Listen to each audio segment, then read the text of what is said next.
Sayap militer Hamas Brigade Al-Qassam kembali menyerang kota besar di Israel, Tel Aviv dengan membombardir menggunakan roket.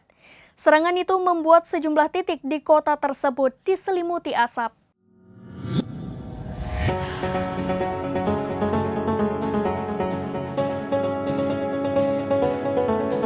Sayap militer Hamas Brigade Al-Qassam kembali menyerang kota besar Israel, Tel Aviv dengan membombardir menggunakan roket. Atas serangan tersebut membuat sejumlah titik di kota tersebut terselimuti asap. Kabar ini disampaikan oleh Brigade Al-Qassam pada Selasa 31 Oktober. Al-Qassam mengebom Tel Aviv sebagai tanggapan atas pembunuhan yang dilakukan Zionis terhadap warga sipil. Selain itu, sayap militer Hamas juga mengonfirmasi bahwa mereka telah mengebom seluruh wilayah Gush Dan. Dalam video itu terlihat bahwa langit Tel Aviv dikepung asap di beberapa titik. Sementara itu, Israel sempat melaporkan sirene sempat berbunyi di Tel Aviv dan Petah Tikvah.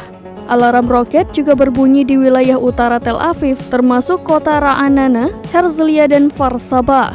Tak berselang lama, sirene pun terdengar lagi di Tel Aviv dan Kfar Saba. Kemudian peringatan juga terdengar di Jaljuya dan Hod Hasharon. Israel juga mengklaim pengeboman di daerah yang sama beberapa menit sebelumnya dilakukan oleh Hamas.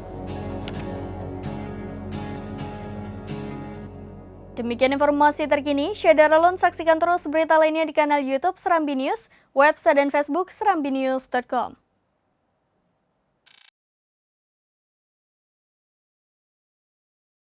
Download Tribun X sekarang, menghadirkan lokal menjadi Indonesia.